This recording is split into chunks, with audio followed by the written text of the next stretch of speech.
दोस्तों, जैसा कि हम एसी ट्रांसमिशन और डीसी ट्रांसमिशन की पुरानी थ्योरीज को पढ़ते हैं और उसके बाद मॉडर्न थ्योरी को पढ़ते हैं तो हमको बहुत अधिक कन्फ्यूजन होती है, क्योंकि जैसा कि हम जानते हैं कि सबसे पहले डीसी वोल्टेज पावर की खोज हुई थी, जिसका श्रेय एडिसन को दिया जाता है। और उसके बाद टेस्ला ने एसी वोल्टेज पावर की खोज की। जैसे कि उस समय एडिसन की बहुत धाक जमी हुई थी, तो एडिसन ने टेस्ला की एसी वोल्टेज पावर के नुकसान को लोगों के सामने रखा। फिर भी एडिसन टेस्ला की थ्योरी को मात नहीं दे सका। पुरानी थ्योरी के मुताबिक डीसी को लॉन्ग डिस्टेंस के लिए ट्रांसमिट नहीं किया जा सकता, या फिर लॉन्ग डिस्टेंस के लिए ट्रांसमिट करने के लिए बीच में बहुत सारे बूस्टर्स का इस्तेमाल करना पड़ेगा।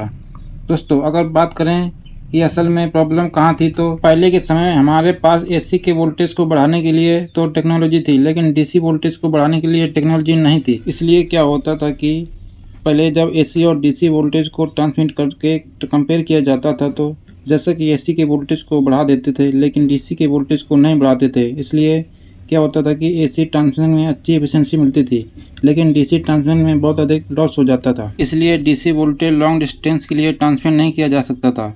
लेकिन अब हम वर्तमान समय की बात करें तो हमारे पास डीसी वोल्टेज को बढ़ाने के लिए अच्छी टेक्नोलॉजी है।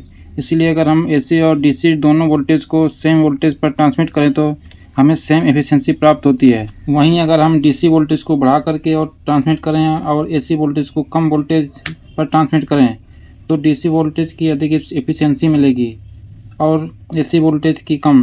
अगर हम लॉन्ग डिस्टेंस ट्रांसमिशन की बात करें तो इसमें दोनों वोल्टेज की एफिशिएंसी काफ़ी हद तक सेम रहती है। डीसी के मुकाबले एसी ट्रांसमिशन में अधिक पावर लॉस होता है। कॉस्ट की बात करें तो 2 कंडक्टर यूज किए जाने के कारण डीसी में कॉस्ट कम आती है, जबकि एसी में 2 से अधिक कनेक्टर उपयोग किए जाते हैं, जिससे इसकी कॉस्ट अधिक आ जाती है। यानी कि दोस्तों, डीसी हो फिर एसी सप्लाई, इसको लंबी दूरी की ट्रांसमिशन के लिए वोल्टेज को बढ़ाना ही होगा। कम वोल्टेज पर लंबी दूरी के लिए वोल्टेज ट्रांसमिट नहीं किया जा सकता है, क्योंकि इसमें बहुत अधिक पावर लॉस होता है।